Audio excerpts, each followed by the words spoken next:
네, 저희가 오늘 여러분들과 같이 나눌 이야기는 우리가 지금 많이 화두가 되고 있는 바이오 헬스케어와 관련된 부분인데요. 우리나라도 지금 신약 개발에 굉장히 많은 에너지와 투자를 지금 쏟아부으려고 하고 있죠. 그래서 그런 신약 개발 과정에서 이런 기술들도 필요할 수 있겠구나, 이런 부분에 대해서 이야기를 하고자 합니다. 그래서 저희 연구실과 저희 회사는 이 셀레강스라고 하는 예쁜 꼬마 성충이라는 한글 이름을 가지고 있는 동물 모델을 이런 바이오 헬스나 진단이나 이런 쪽에 활용을 하고 있습니다. 그래서 요즘 이제 신약 개발, 신약 이런 얘기들을 되게 많이 하는데요.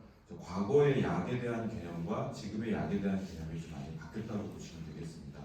오늘 아침에 이제 플래너리 톡으로 이 로버트 랭어 교수가 발표를 한 거에서 보시다시피 이제 그분도 모더나라고 하는 회사가 어떻게 보면 백신이라는 것이 기존의 어떤 그런 백신과는 좀 다른 그런 백신이었죠. 그렇죠?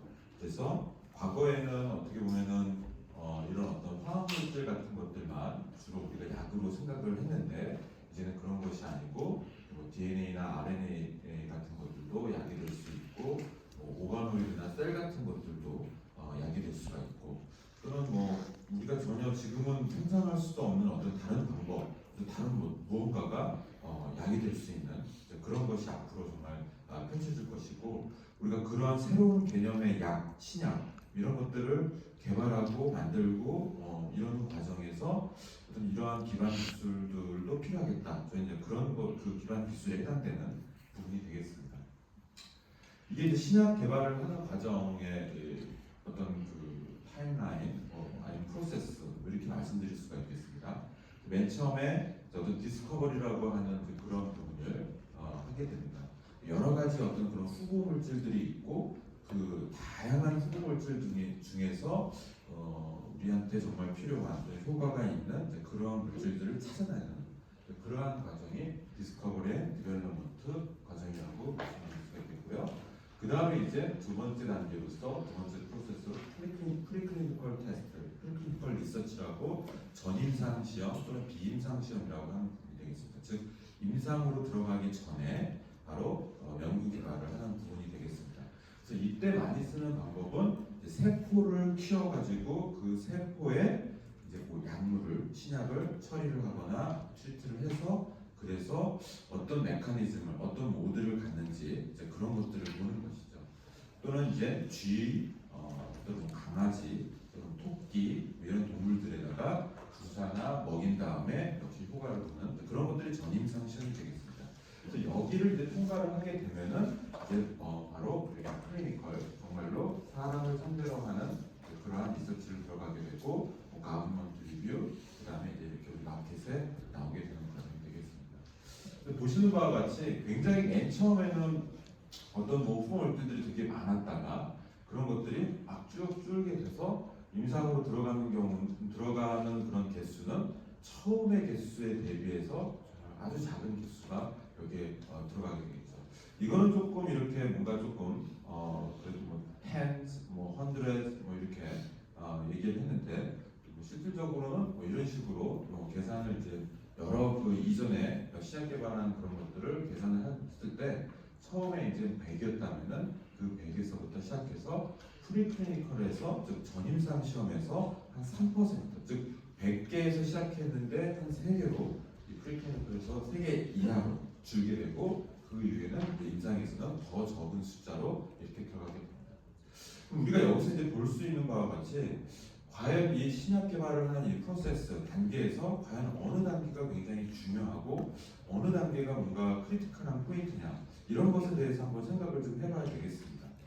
많은 사람들은 이제 이 임상이라는 부분이 굉장히 중요하다라고 이야기를 합니다. 그렇죠? 임상을 잘 통과해야 된다. 실질적으로 많은 돈이 바로 이 임상에 쓰이게 됩니다. 신약 개발하는 과정에서. 근데 저는 이 숫자들을 좀 놓고 봤을 때, 사실 프리클리니컬에서 즉 전임상에서 요 임상 요 단계에서는 어떤 약의 후보 물질이나 약으로서의 어떤 잠재적인 가치를 가지고 있는 그런 것들의 변동이 그렇게 크지 않은 걸 볼 수가 있어요. 3%, 2%, 1%. 하지만 드라마틱한 그런 어떤 변화는 여기서 나오게 됩니다. 100에서 3%. 그 얘기는 우리가 우리의 어떤 노력에 따라서 정말 그 3%의 정말 파이널로 가는 것이 거기에 포함될 수도 있고 또는 우리가 놓칠 수도 있고 이런 얘기가 되는 것입니다.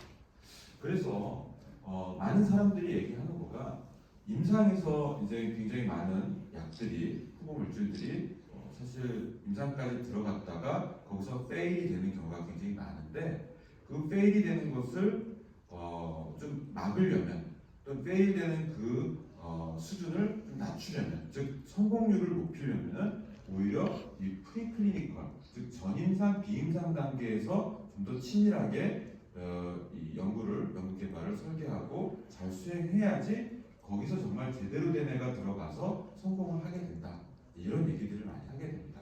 사실 임상에서는 우리가 뭘 할 수 있는 그런 것들이 별로 없습니다. 그렇기 때문에 이 프리클리니컬한 테스트가 굉장히 중요하다라는 것을 저는 여러분들하고 공유를 하고 싶고 그건 뭐 그냥 저만의 의견은 아니고 지금 많은 그런 연구 개발자들이 그런 얘기를 하고 있습니다. 그런데 이제 작년에 어떤 일이 있었냐 하면요 미국의 상원에서 바로 어떤 법안이 하나 통과가 됐고요. 그 법안이 통과된 법안이 또 미국 백악관이죠. 행정부 수반에서 즉 사인을 해서 이제 뭔가 실효를 했습니다. 그것이 뭐냐면은 전임상 시험에서 쥐를 쓰지 않아도 된다. 즉 전임상 시험에서 동물 실험을 하지 않아도 된다는 그런 법안이 통과됐습니다. 그것은 이제 여러 이유가 있겠지만은 이제 사회적인 어떤 그런 통념이 조금씩 변화되고 있어서 동물 복지, 또 동물 실험 윤리 이런 것들이 굉장히 중요한 가치로 이야기되면서 이제 그런 부분들이 법안이 통과가 되고 행정적으로 또 실효가 된 것입니다. 그러면은 우리가 생각할 때는 그래? 그러면은 뭐 굉장히 좋은 거 아니야? 뭐 이렇게 생각할 수도 있어요. 신약 개발하는 회사들도 그러면은 약을 개발하는 데 있어서 이렇게 많은 이걸 동물 실험하는 데도 굉장히 많은 돈이 들어가는데 이런 것들을 세이브할 수 있고 그냥 세포 실험만 하고 그러면은 임상을 들어가면 되겠네. 근데 이건 약간 좀 근시안적인 그런 생각이라고 볼 수가 있는 것이죠. 그런 것을 대체하는 즉 쥐나 토끼나 원숭이 같은 그러한 고등 동물들을 척추 동물들을 대체하는 어떤 시험법이 있어야 되겠다라는 그런 것을 이야기하는 것입니다. 그래서 동물 대체 시험법이 사실 굉장히 많은 또 이슈가 되고 있고 그렇습니다. 그래서 저희는 과연 그런 거를 하는 데 있어서 어떤 것이 가장 좋을까? 많은 사람들이 여러 가지 이야기를 하고 있는데요. 저희 연구실은 아까 제가 제목에서도 말씀드렸지만은 바로 이 예쁜 꼬마 선충 우리가 C 엘레강스, 세노헤피티스 엘레강스라고 하는 이 C 엘레강스 예쁜 꼬마 선충으로 바로 이러한 귀여운 강아지와 귀여운 식생쥐와 이런 토끼들을 대체할 수 있을 것이라고 저희는 확신을 하고 있습니다. 물론 그러면 얘도 동물이잖아요. 얘도 그러면 실험을 하면 안 되는 거 아닙니까? 어떻게 보면은 바로 우리가 동물 실험을 된 어떤 금지 이런 것은 이제 어떻게 보면 이러한 얘네들에 해당되는 것이고요. 이러한 동물까지는 그런 범죄에서는 들어가 있지는 않습니다. 얘네들은 이제 크기도 일단 1mm로 굉장히 크기가 작고요. 다 큰 것들이 그리고 척추동물이 일단 아니고요. 무척추동물이고 그렇기 때문에 바로 우리가 소위 얘기하는 동물복지나 동물실험윤리에 바로 이러한 시엘레강스 예쁜 꼬마 선충 그 범주에 벗어나 있는 그러한 동물이 되겠습니다. 물론 동물은 동물이지만요.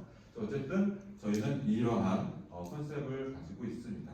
그럼 여러분들한테 이제 시엘레강스 예쁜 꼬마 선충에 대해서 조금 이제 배경 설명을 드려야 되지 않을까 싶습니다. 왜 너희는 예쁜 꼬마 선충에 그렇게 목을 매느냐, 집중을 하느냐, 이제 그런 거죠. 자, 이분들이 누구냐 하면은 2002년도에 노벨 생리학상을 받은 3명의 과학자입니다. 여기 보시는 분이 여기 제일 왼쪽이 시드니 브레너, 그다음 가운데가 로버트 허비츠, 세 번째가 존 설스턴. 안타깝게도 이 시드니 브레너, 제일 왼쪽에 있는 시드니 브레너와 그 다음에 존 술스턴은 최근에 사망을 하셨고요. 과학 퍼피츠만 지금 현재 아직 생존해 계시고 MIT 교수로 지금 계십니다. 이 세 분들이 바로 평생을 C. 엘레강스를 연구한 학자들입니다. 그래서 이 예를 들자면은 존 솔스턴 같은 사람은 한쪽 눈은 현미경을 보고 다른 한쪽은 이렇게 스케치북을 보면서 이 셀 리니지를 그린 사람입니다. 즉 맨 처음에 바로 C. 엘레강스 정자와 난자가 만나서 수정이 돼가지고 그때부터 과연 이 셀은 다음 셀은 뭐가 되고 다음 셀은 뭐가 되고 이런 셀 리니지 있잖아요. 그것을 직접 엠브리오가 디벨롭먼트 하는 것을 현미경으로 보면서 한쪽 눈은 이걸 보고 한쪽 눈은 자기가 그리는 것을 하면서 이런 식으로 관찰을 한 일화로 굉장히 알려져 있는데요. 최근에 사망을 한 안타까운 일인데요. 어쨌든 이분들이 발견한 그 공로가 뭐냐 하면은 여기 써 있지만은 바로 for their discoveries concerning genetic regulation of organ development and programmed cell death. 즉 어떻게 장기가 발생을 하고 그 다음에 그 과정에서 셀 데스, 프로그램 셀 데스가 어떻게 하는 그것을 발견한 것으로 바로 공로로 상을 받았습니다. 이것은 지금 제가 여기 지금 이게 왼쪽에 있는 것이 C. 엘레강스의 엠브리닉 디벨롭먼트입니다. 보시게 되면 이렇게 지금 맨 처음에 2셀, 뭐 이렇게 4셀 이렇게 가다가 이렇게 모양을 가지는 것을 볼 수가 있습니다. 자, 이것은 바로 인간의 배아 발생을 하는 것입니다. 즉, C. 엘레강스의 엠브리닉 디벨롭먼트를 통해서 인간의 바로 엠브리닉 디벨롭먼트를 알게 된 거고, 바로 C. 엘레강스의 프로그램드 셀 데스를 통해서 바로 인간의 프로그램드 셀 데스를 알게 된 것이죠. 그래서 우리가 어떻게 보면은 뭐 큰 고등동물을 가지고선 이런 발생하는 것을 잘 알아보기는 어렵습니다. 프로그램드 셀 데스도 만약에 이 사람들이 예쁜 꼬마 소충이 아니라 어려운 동물들을 가지고 그것을 연구했다면은 아마 그러한 것에 대한 과학적인 사실을 발견하는데 더 많은 시간이 걸릴 수 있었을 것이고, 그 다음에 어쩌면은 아직까지도 지금 그런 것들이 몰랐을 수도 있는 것이죠. 하지만은 시드니 브레너가 얘기한 것처럼 바로 굉장히 우리가 작은 그러한 동물들을 가지고 심플한 것을 가지고 했기 때문에 그런 것을 알게 됐다라고 이야기를 하는 것입니다. 그래서 이제 조금 한번 예쁜 꼬마 선충 C. 엘레강스의 그러한 장점에 대해서 이렇게 좀 정리를 좀 해봤습니다. 뭐 여러 가지가 있는데 제가 몇 가지만 요약해서 말씀드리면은 일단은 굉장히 라이프 사이클이 빠르게 즉 3일 만에 성체가 됩니다. 그리고 수명도 어느 정도 됩니다. 그러니까 즉 성체가 되고 나서 한 달 정도를 성체로 하고 죽습니다. 그리고 약 300개의 알을 낳습니다. 그렇기 때문에 한 개체에서 300개라는 개체가 다시 리프로덕션이 되는 거기 때문에 이것도 굉장히 좋은 그런 모델이 되겠고요. 무엇보다도 얘네들은 몸이 투명합니다. 그래서 우리가 그 안을 굉장히 숲속들이 잘 볼 수가 있고, 예를 들자면 그 안에서 어떤 형광이 발현되거나 이랬을 때 그런 것들을 아주 쉽게 볼 수가 있는 점이 있습니다. 그리고 신경계가 있고요, 그 다음에 소화계가 있고 생식계가 있고 이렇습니다. 그리고 약 1000개의 세포로 이루어져 있고요. 특히 이 소화계 같은 경우는 인간의 그런 어떤 소화계와 굉장히 유사한 그런 마지막적인 그런 특징을 가지고 있습니다. 우리는 이제 그 여러 가지 중에서 저희가 지금 집중을 포커스를 하고 있는 부분은 바로 이 예쁜 꼬마 선충을 이용해서 파킨슨병 치료제를 개발하는 것에 초점을 맞추고 있습니다. 왜냐하면 아까도 말씀드렸지만 C. 엘레강스가 바로 신경계를 가지고 있기 때문에 저희들은 더 그런 거에 초점을 맞춘 건데요. 여기가 지금 보시면은 이게 인간의 바로 뇌를 보여주고 있는 것입니다. 그래서 인간의 뇌에서 바로 이 도파민 뉴런, 그러니까 즉 파킨슨병이라고 하는 것은 신경 중에서도 특별히 도파민 뉴런이 퇴화되고 도파민이 잘 만들어지지 않거나 도파민이 잘 분비되지 않는 그러한 것이 바로 파킨슨병이 되겠습니다. 그래서 인간도 이렇게 지금 뇌에 보면은 바로 도파민 뉴런이 이렇게 분포하고 있는 것을 볼 수 있고, 그 중에서 이제 핵심에 해당되는 것이 이 서브스텐시아 뉴라라고 하는 흑색질이라고 하는 부분이 되겠습니다. 이것은 시제레강스, 예쁜 꼬마 성충을 보여주는 것이고요. 예쁜 꼬마 성충은 브레인, 인간처럼 이렇게 브레인을 가지고 있지는 않습니다. 하지만은 이 머리 부분에 이렇게 너브링이라고 해가지고 굉장히 많은 신경 다발들이 여기 모여 있습니다. 그래서 이것을 하나의 어떻게 보면은 우리가 브레인으로 볼 수가 있다는 것이죠. 그리고 바로 그러한 머리에 여기 지금 보시는 바와 같이 이제 CEP라고 여기 두 개가 있고 여기도 두 개, 좌우 벤트럴 도설 이렇게 네 개가 있고 여기 ADE 이렇게 좌우 레프트 라이트도 있습니다.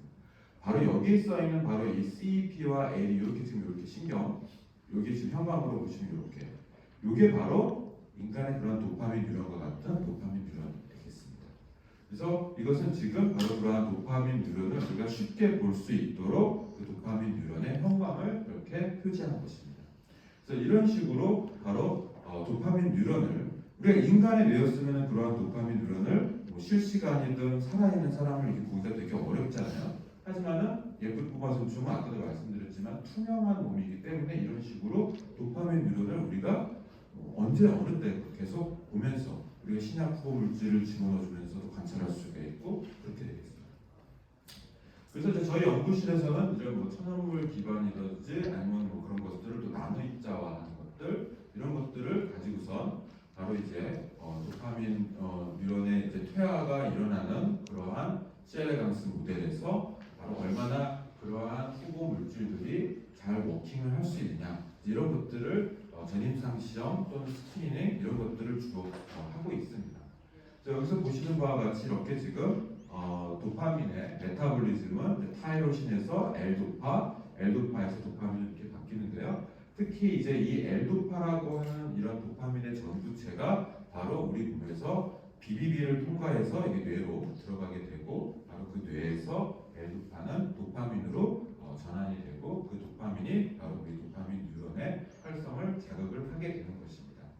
그래서 이제 그러한 똑같은 모델을 바로 시엘레강스도 가지고 있습니다. 지금 이런 메타볼리즘을 가지고 있고요. 그래서 우리는 바로 어떤 우리가 생각했던 그러한 약물 물질들을 시엘레강스에 먹이거나 트리트 해가지고 바로 아까 그런 말씀드린 그 전 슬라이드 보여드린 도파민 뉴런들을 이렇게 관찰을 해서 이러한 신약 후보 물질들이 굉장히 우수한 효과를 가지고 있구나 이런 것들을 바로 측정하고 그러한 것을 하고 있습니다.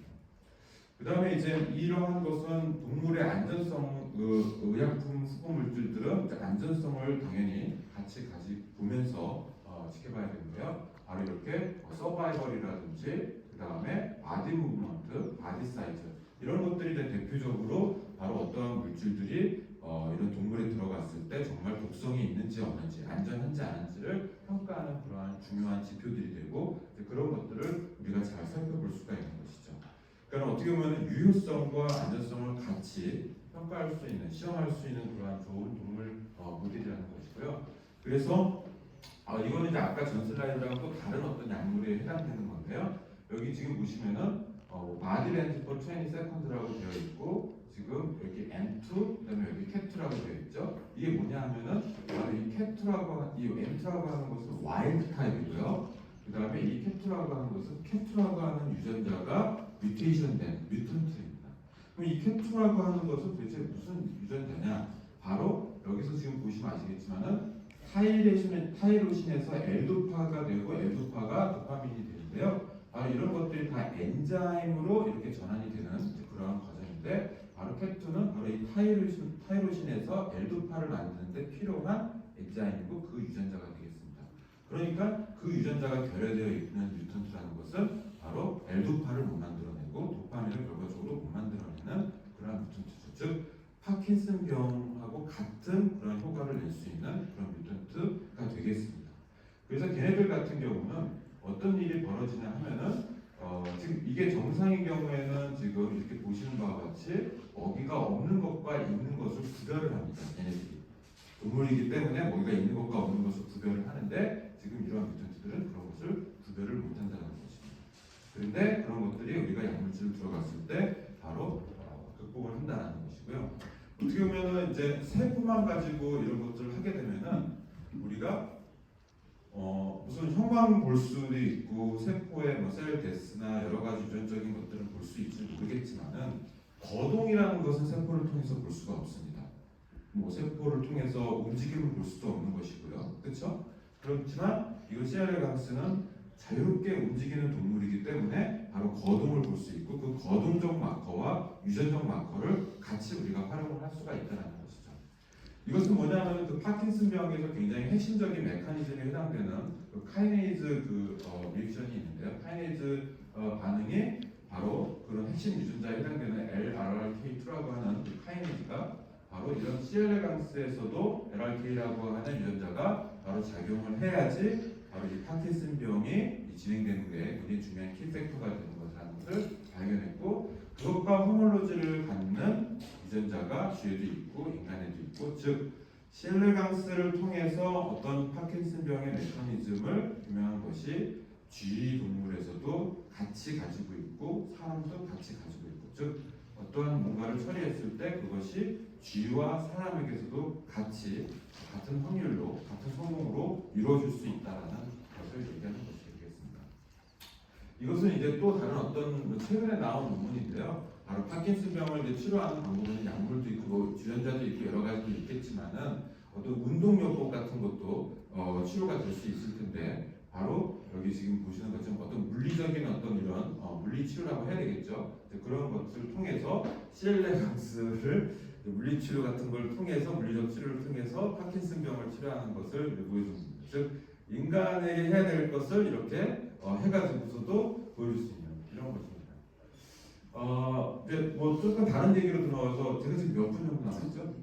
2분 남았으니까 좀 빨리 넘어가도록 하겠습니다. 그래서 저희가 이제 이런 장내 미생물하고도 지금 이제 관련 지어가지고 것 브레인 엑시스를 통해서 어떤 이러한 뭐 예를 들자면은 이렇게 비만을 치료할 수 있는 그러한 어떤 물질들을 개발하는 그런 것을 하고 있고요.